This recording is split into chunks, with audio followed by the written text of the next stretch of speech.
성령이요? 정말로요? 한번 생각해 보세요. 우리 대부분은 성부와 성자에 대해서는 많이 들어봤습니다. 우리는 영원한 보좌에 앉아 계신 창조주 성부 하나님을 상상합니다.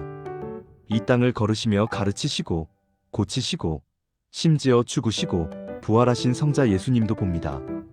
하지만 성령님에 관해서라면 이야기가 좀 신비로워집니다. 놀라운 사실이 있습니다. 성경은 성령을 모독하는 것이 유일하게 용서받지 못할 죄라고 말합니다. 깊이 생각해 보세요. 인류가 저지를 수 있는 그 모든 죄 중에서 이 죄만이 유독 홀로 서 있습니다. 성령님이 도대체 누구시길래 그분을 모욕하는 것이 이토록 무거운 무게를 지니는지 궁금하지 않으신가요? 이것은 당신 안에 거하시며 당신을 인도하고 위로하고 깨우치고 당신이 상상도 못했던 일을 할 수 있도록 능력을 주시는 바로 그 영을 이해하는 것입니다. 사람들이 하나님에 대해 이야기할 때 보통 어떻게 묘사하나요? 전능하사 천지를 만드신 하나님, 아버지를 내가 믿사오며 라고 합니다. 예수님의 탄생, 기적, 십자가, 부활에 대해서도 이야기하죠. 하지만 성령님에 대해서는 침묵입니다. 하지만 제 마음을 아프게 하는 건 이겁니다. 수많은 신자가 성령님을 제대로 알지 못한 채 평생을 살아간다는 것입니다. 그분에 대해 알지는 몰라도 그분과 동행하지는 않습니다. 가끔 느낄지는 몰라도 매일 그분의 음성을 알아듣지는 못합니다. 이건 비극입니다. 성령 없이는 우리는 무력하기 때문입니다. 생각해 보세요. 예수님 자신도, 네, 하나님의 아들 예수님조차도 성령이 임하시기 전까지는 사역을 시작하지 않으셨습니다. 요단강에서 아버지의 음성이 울렸습니다. 이는 내 사랑하는 아들이요, 내 기뻐하는 자라. 그리고 무슨 일이 있었습니까? 성령이 비둘기같이 그 위에 임하셨습니다. 오직 그 순간 이후에야 예수님은 병자를 고치고 귀신을 쫓아내며 능력으로 하나님 나라를 선포하셨습니다. 예수님도 성령님이 필요하셨다면 하물며 우리는 얼마나 더 필요하겠습니까? 이 질문을 드리고 싶습니다. 성령님을 배경에 있는 어떤 힘이 아니라 당신과 함께 걷는 인격으로 진지하게 생각해 본 게 언제입니까? 가장 큰 오해 중 하나는 사람들이 성령을 그것 취급한다는 겁니다. 하지만 그분은 그것이 아닙니다. 그분은 그입니다. 감정이 있으십니다. 근심하실 수 있고 소멸되실 수 있으며 거역당하실 수도 있습니다. 하지만 또한 환영받고 안기고 경배받으실 수도 있습니다. 예수님은 그분을 위로자라고 부르셨습니다. 힘이나 능력이나 신비한 안개가 아닙니다. 위로자입니다. 예수님은 기본적으로 이렇게 말씀하신 겁니다. 나는 육체적으로 너희를 떠나지만 너희를 홀로 두지 않겠다. 나 자신을 다시 너희에게 보내되 이번에는 너희 안에 살 수 있는 방식으로 보내겠다. 하지만 잘 들어보세요. 예수님은 자신이 떠나서 성령님이 오시는 것이 더 유익하다고 말씀하셨습니다. 잠깐만요. 더 유익하다고요? 예수님이 떠나는 게 어떻게 더 좋을 수 있죠? 예수님이 땅에 계실 때는 육체에 제한되어 계셨기 때문입니다. 한 번에 한 장소에만 계실 수 있었죠. 하지만 성령님이 오시면 하나님의 임재가 모든 신자 안에, 모든 곳에 언제나 거하실 수 있게 됩니다. 즉, 당신은 갈릴리로 갈 필요가 없습니다. 예루살렘의 군중 틈을 비집고 들어갈 필요도 없습니다. 그분의 말씀을 들으려고 줄을 서지 않아도 됩니다. 당신은 그분을 품고 다닙니다. 그분은 당신과 함께 걷고 당신 안에서 숨쉬며 당신을 통해 말씀하십니다. 하나님의 영이 우리 안에 계시는데 왜 그토록 많은 그리스도인이 여전히 고아처럼 혼자인 것처럼 살아가는지 의문이 들지 않습니까? 이제 사도행전의 그 다락방으로 가봅시다. 당신이 제자 중 한 명이라고 상상해 보세요. 예수님은 승천하셨고 당신은 그분이 말씀하신 대로 기다리고 있습니다. 방은 조용하고 아마 기도로 혹은 두려움으로 채워져 있겠죠. 그러다 갑자기 분위기가 바뀝니다. 소리가 방을 채웁니다. 거리에서 나는 소리도 밖에서 부는 바람 소리도 아닙니다. 어디선가 동시에 모든 곳에서 들려오는 소리입니다. 마치 급하고 강한 바람 소리 같습니다. 심장이 뜁니다. 공기가 살아있는 것 같습니다. 그리고 불이 나타납니다. 불의 혀들이 나타납니다. 태우지 않고 그을리지 않으면서 각 사람의 머리 위에 머뭅니다. 입을 열자 배우지 않은 말들이 쏟아져 나옵니다. 그 순간 당신은 깨닫습니다. 당신은 예전과 같지 않다는 것을, 결코 예전으로 돌아갈 수 없다는 것을. 그것이 첫 번째 성령 강림이었습니다. 하지만 강력한 진실은 이것입니다. 그 방을 채우셨던 바로 그 성령님이 지금 이 방을 채우고 계십니다. 베드로가 담대하게 설교하도록 힘주셨던 그 성령님이 당신에게 용기 있게 말할 힘을 주십니다. 예수님을 죽은 자 가운데서 살리신 그 성령님이 당신의 죽을 몸 안에 거하십니다. 말해보세요. 만약 당신이 정말로 이것을 믿는다면, 하나님의 영이 당신 안에 계신다는 것을 진짜로 믿는다면 당신의 싸움을 대하는 태도가 얼마나 달라지겠습니까? 성령님은 약하지 않기 때문입니다. 그분은 힘이십니다. 불이십니다. 생명이십니다. 아이러니하게도 우리 중 많은 이가 인도를 구하며 성부 하나님께 부르짖거나 힘을 달라며 예수님께 기도하지만 정작 그 일을 하라고 보내진 바로 그분을 무시합니다. 성령님은 삼위일체 중 잊혀진 분이 아닙니다. 그분은 현재의 삼위일체 프레전트 퍼선 어브 더 트리너티이십니다.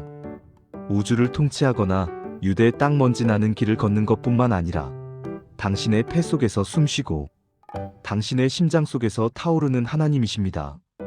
성령님이 누구신지 아는 것은 모든 것을 바꿉니다. 이건 단순한 신학이 아닙니다. 생존의 문제입니다. 능력입니다. 종교를 넘어 관계로 들어가는 하나님과의 친밀함입니다. 삼위일체의 신비와 성령, 삼위일체, 셋이 하나. 이 단어를 말하는 것만으로도 광대한 바다 끝에 서 있는 기분이 듭니다. 표면은 보이지만 그 아래 우리가 이해할 수 없는 끝없는 깊이가 있음을 알죠. 사람들은 수천 년 동안 설명하려 애썼지만 여전히 인간의 언어는 신성한 실제의 무게 앞에서 무너집니다. 한 분 하나님, 세 위격, 성부, 성자, 성령, 세 신들이 아닙니다. 배우가 가면을 바꿔 쓰듯 한 하나님이 세 가지 양태로 나타나는 것도 아닙니다. 하나의 신성한 본질을 완전히, 영원히, 동등하게 공유하시는 것입니다. 삼위일체는 풀어야 할 문제가 아니라 경험해야 할 대상입니다. 바로 여기서 성령님이 등장하십니다. 하늘과 땅 사이의 다리로서 말이죠. 하지만 성령님은 성부와 성자를 지금 당신에게 실제를 가되게 하시는 분입니다. 성령 없이는 하나님은 멀리 계십니다. 성령 없이는 예수님은 역사 속에만 계십니다. 하지만 성령님과 함께라면 영원히 시간 속으로 침투하고 천국이 지상으로 침투합니다. 그래서 예수님이 말씀하셨습니다. 보혜사 곧 아버지께서 내 이름으로 보내실 성령 그가 너희에게 모든 것을 가르치고 내가 너희에게 말한 모든 것을 생각나게 하리라. 다시 말해 성령님은 연결자, 해석자, 신성한 진리를 인간의 마음으로 번역해주는 분입니다. 그분 없이는 하나님은 이론입니다. 그분과 함께라면 하나님은 현실입니다. 대부분의 사람이 놓치는 부분이 있습니다. 성령님은 성부나 성자보다 열등하지 않습니다. 그분들의 이야기 배경음악이 아닙니다. 그분은 하나님이십니다. 성부께서 말씀하셨습니다. 빛이 있으라. 말씀 로고스이신 예수님은 그 명령을 수행하셨고 성령님은 혼돈 위를 운행하시며 생명을 풀어놓고 질서를 잡으며 말씀을 구체적인 현실로 만드셨습니다. 성경 첫 페이지부터 삼위일체는 함께 일하셨습니다. 세 분의 분리된 신이 아니라 하나의 신성한 교향곡처럼 말이죠. 히브리어로 영은 루아흐입니다. 숨, 바람. 헬라어로는 푸뉴마입니다. 마찬가지로 숨, 바람입니다. 이게 무엇을 말해줍니까? 그분이 바로 하나님의 호흡이라는 것입니다. 보이지 않고 멈출 수 없으며 생명을 주는 분입니다. 바람 같다는 건 그분이 원하는 곳으로 움직인다는 뜻입니다. 불 같다는 건 닿는 것을 태워버린다는 뜻입니다. 물 같다는 건 모든 빈 곳을 채우고 숨겨진 모든 틈새로 스며든다는 뜻입니다. 놀라운 관점이 하나 더 있습니다. 삼위일체는 사랑 그 자체와 같습니다. 성부는 성자를 사랑하고 성자는 성부를 사랑하며 성령은 그 사이를 끝없이 흐르는 사랑의 강으로서 그 동일한 사랑을 우리 마음으로 실어 나릅니다. 그래서 바울은 성령으로 말미암아 하나님의 사랑이 우리 마음에 부은바됨이니라고 말합니다. 삼위일체가 아름다운 이유는 서로 더 빛나려 하지 않기 때문입니다.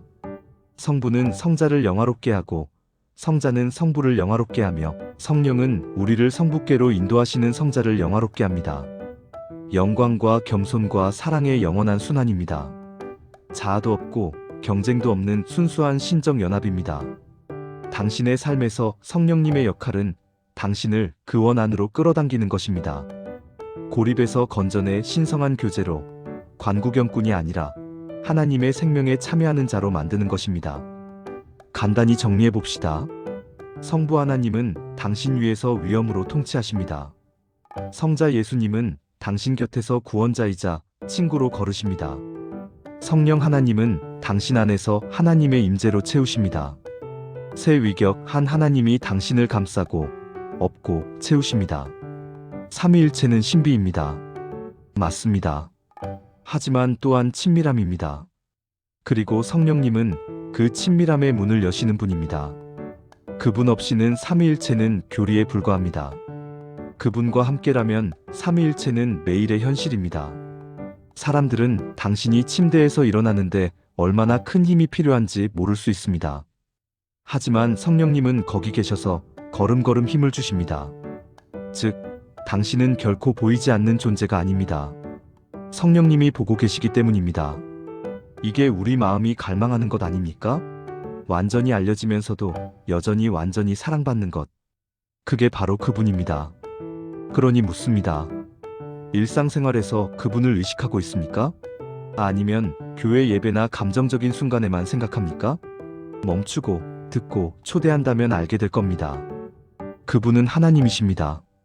하늘에만 계신 게 아니라 역사 속에만 계신 게 아니라 당신의 평범하고 일상적이며 보이지 않는 삶 속에 계신 하나님이십니다. 예수님과 성령. 성령님이 누구신지 정말로 이해하고 싶다면 예수님을 건너뛸 수 없습니다. 왜냐하면 예수님의 전생에 탄생, 사역, 기적, 죽음, 그리고 부활까지 모든 것이 하나님의 영에 의해 표시되고 능력 입혀지고 지탱되었기 때문입니다. 질문 하나 드리죠. 하나님의 아들이신 예수님이 왜 성령님이 필요했을까 궁금해한 적 있나요? 그분이 하나님이신데 왜 삼위일체의 다른 분께 의지하셨을까요? 대답은 강력합니다. 예수님은 우리 중 하나로 살기 위해 오셨기 때문입니다. 그분은 신의 특권을 내려놓고 성령을 통해 하나님께 완전히 항복한 인간으로 사는 것이 어떤 모습인지를 우리에게 보여주셨습니다. 생각해 보세요. 예수님은 성령이 임하시기 전까지 공생애를 시작하지 않으셨습니다. 요단강 세례 때 하늘이 열리고 하나님의 성령이 비둘기같이 내려와 그 위에 머물렀습니다. 그 순간은 신성한 대관식과 같았습니다. 그분은 사명을 위해 인침받고 봉인되고 능력을 입으셨습니다. 성령 없이는 사역도 없었습니다. 세례 직후 성령님은 그분을 왕자로 인도하지 않으셨습니다. 광야로, 금식으로, 시험으로, 적과의 전투로 이끄셨습니다. 이게 뭘 말해줍니까? 당신 삶에서 성령님의 첫 번째 사역이 항상 위로만은 아닐 수 있다는 겁니다. 때로는 직면일 수 있습니다. 예수님의 사역을 보세요. 병자를 고치고 귀신을 쫓고 죽은 자를 살리는 모든 기적은 성령의 능력으로 행해졌습니다. 사도행전 10장 38절은 하나님이 나사렛 예수에게 성령과 능력을 기름 붓듯 하셨음에 그가 두루 다니시며 선한 일을 행하시고 마귀에게 눌린 모든 사람을 고치셨으니라고 말합니다. 깊이 새겨보세요. 성령님은 예수님이 행하신 모든 일의 연료이자 불이며 거룩한 전기였습니다. 그리고 놀라운 부분이 있습니다. 예수님은 나중에 제자들에게 말씀하셨습니다. 나를 믿는 자는 내가 하는 일을 그도 할 것이요 또한 그보다 큰 일도 하리니. 어떻게? 바로 그 동일한 성령을 통해서입니다. 이제 십자가 이야기입니다. 여기서 정말 깊어집니다. 히브리서 9장 14절은 영원하신 성령으로 말미암아 흠없는 자기를 하나님께 드린 그리스도라고 말합니다. 희생의 순간에도 성령님은 그분과 함께 계셔서 견딜 힘을 주셨습니다. 그리고 그분의 몸이 무덤에 누웠을 때 그분을 다시 살리신 분은 하나님의 영이셨습니다. 로마서 8장 11절은 말합니다. 예수를 죽은 자 가운데서 살리신 이의 영이 너희 안에 거하시면 그리스도 예수를 죽은 자 가운데서 살리신 이가 너희 안에 거하시는 그의 영으로 말미암아 너희 죽을 몸도 살리시리라. 이게 무슨 뜻인지 아시겠습니까? 죽음 자체를 정복한 바로 그 영, 예수님이 물 위를 걷고 눈먼 자를 고치게 했던 그 영이 지금 당신에게도 주어졌다는 것입니다. 질문을 뒤집어 봅시다. 예수님도 성령님이 필요하셨다면 도대체 무슨 근거로 우리는 성령 없이 살 수 있다고 생각하는 겁니까? 하나님의 아들도 성령 없이는 움직이지 않고 말하지 않고 소명으로 나아가지 않으셨는데 우리는요? 이 장은 단순한 역사가 아닙니다. 운명에 관한 것입니다. 예수님의 삶을 볼 때 당신은 단지 기적을 행하는 분을 보는 게 아닙니다. 성령 충만한 삶이 어떤 모습인지 보여주는 청사진을 보고 있는 것입니다. 이것이 삼위일체가 드러내는 진짜 진리입니다. 성령님은 선택사항이 아닙니다. 필수사항입니다. 오순절 성령의 시대, 그려보세요. 예수님이 부활하신 지 50일이 지났습니다. 제자들은 예루살렘에 모여 옹기종기 모여 앉아 그동안 본 것들을 이해하려고 애쓰고 있습니다. 십자가형을 받고 다시 사신 것을 받고 감람산에서 승천하시는 것도 봤습니다. 그리고 이제 기다리고 있습니다. 정확히 뭘 기다리는 거죠? 예수님이 말씀하셨습니다. 예루살렘을 떠나지 말고 내게서 들은 바 아버지께서 약속하신 것을 기다리라. 요한은 물로 세례를 베풀었으나 너희는 몇 날이 못되어 성령으로 세례를 받으리라. 그들은 그게 정확히 무슨 뜻인지 모릅니다. 단지 능력이 임할 때까지 움직이지 말라는 말만 알 뿐입니다. 그리고 전율이 흐르는 순간이 옵니다. 사도행전 2장은 말합니다. 호련히 하늘로부터 급하고 강한 바람 같은 소리가 있어 그들이 앉은 온 집에 가득하며 불이 나타납니다. 말 그대로 불의 혀들이 갈라져 각 사람 위에 임합니다. 그러자 그들 모두가 성령의 말하게 하심을 따라 다른 언어들로, 배우지 않은 언어들로 하나님의 큰 일을 말하기 시작합니다. 상상해보세요. 어부, 세리, 평범한 사람들이 모여 있는데 갑자기 창조 때 수면 위를 운행하시던 영, 선지자와 왕들에게 능력을 주시던 영, 예수님을 죽은 자 가운데서 살리신 영이 그들을 채우고 있습니다. 잠깐 방문하신 게 아니라, 왔다 가시는 게 아니라 내주하시는 겁니다. 그 순간이 교회의 탄생이었습니다. 건물이 아니라, 제도가 아니라 성령으로 움직이는 운동으로서의 교회 말입니다. 몇 주 전만 해도 두려워서 예수님을 부인했던 베드로가 이제 수천 명 앞에 담대히 서서 선포합니다. 이는 곧 선지자 요엘을 통하여 말씀하신 것이니 일러스되 하나님이 말씀하시기를 말세에 내가 내 영을 모든 육체에 부어주리니. 변화가 보이십니까? 구약에서는 성령이 선택된 개인들에게 특정한 임무를 위해 임하셨습니다. 하지만 오순절에는 성령이 모든 신자에게 부어졌습니다. 그 다음 일어난 일은 부인할 수 없습니다. 그림자 속에 숨어있던 베드로가 너무나 강력하게 설교하여 하루에 3,000명이 구원받습니다. 제자들은 기적을 행하기 시작합니다. 성령 충만한 사람들이었습니다. 어쩌면 많은 그리스도인이 무력하게 사는 이유는 십자가에서 멈추고 오순절의 불 속으로 걸어 들어가지 않기 때문일지도 모릅니다.